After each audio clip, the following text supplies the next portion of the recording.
Hello guys, welcome back to my another family blog. আজকে অনেক দিন পর আমি ফ্যামিলি ব্লগ আপলোড করছি, তো পুরোটা দেখতে থাকো।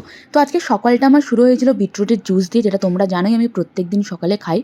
আজকের সকালটা কিন্তু অনেকটা স্বতঃস্ফূর্তভাবে শুরু হয়েছিল, সবাই মিলে কথা বলছিলাম, সবাই একসাথে বসে খাচ্ছিলাম।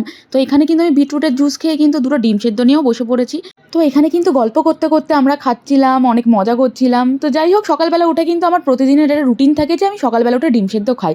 আর যেখানে বসে আজকে খাচ্ছি এই জায়গাটা অনেকটা নতুন মনে হচ্ছে, তাই না? অ্যাকচুয়ালি এটা আমাদের ব্যালকনি, এখানে বসে কোনোদিন আমি ভিডিও বানাইনি, কিন্তু এখন থেকেই কিন্তু ম্যাক্সিমাম ভিডিও তোমরা আমার এখানেই দেখতে পারবে। এখানেই আমি বানাবো, এখানে একটা ফাঁকা জায়গা আছে, তো এখানেই এখন থেকে আমি বানাবো।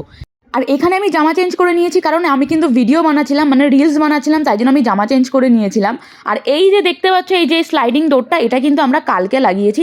এই কারণেই কিন্তু আমি এখানে বসে ভিডিও বানাচ্ছি। আগে না এই স্লাইডিং ডোরটা আমাদের লাগানো ছিল না, এই জন্য এখানে আমি ভিডিও বানাতাম না। বাট এখন থেকে এখানেই আমার ম্যাক্সিমাম ভিডিও তোমরা দেখতে পারবে। আর এখানে আমার বাবাকে দেখো, প্রত্যেক দিন দাড়ি কাটে, মানে ওনার মুখে দাড়ি গজায় না, তাও উনি দাড়ি কাটবে।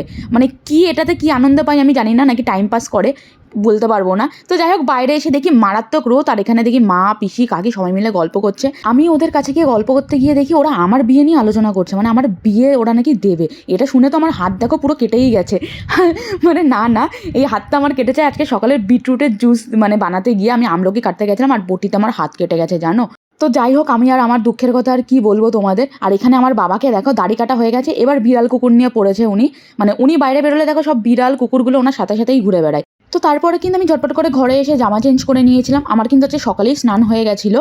আর রান্নাঘরে এসে দেখি মা ডিম ভাপা বানাচ্ছে। তারপর কিন্তু আমি ঝটপট করে লাঞ্চ করতে বসে পড়েছি। আজকে লাঞ্চে ছিল মিক্সড ফ্রাইড রাইস আর চিলি চিকেন। আসলে আগের দিন রাতেই এটা অর্ডার করা হয়েছিল, কিন্তু খাওয়া হয়নি, ওই জন্যই দুপুরে আজকে লাঞ্চ করে তাড়াতাড়ি কিন্তু ম্যাচ দেখতে বসে পড়েছি, কারণ আজকে ছিল ইন্ডিয়া আর অস্ট্রেলিয়ার ম্যাচ। ওই জন্য কিন্তু আজকে তাড়াতাড়ি লাঞ্চ করে আমি ম্যাচ দেখতে বসে পড়েছি। আজকের সকালটা যেহেতু আমার অনেক ভালোভাবে শুরু হয়েছিল, তো দিনের শেষটাও কিন্তু ভালোভাবেই কেটেছিল। মানে আমাদের ইন্ডিয়া কিন্তু অস্ট্রেলিয়ার সাথে জিতে গেছে, মানে আমাদের ইন্ডিয়া কিন্তু ফাইনালে চলে গেছে। তো আজকের জন্য ভিডিও কিন্তু এখানেই আমি এন্ড করছি। তোমাদের কেমন লাগলো অবশ্যই জানিও, লাইক কমেন্ট শেয়ার করতে একদম ভুলো না। দেখো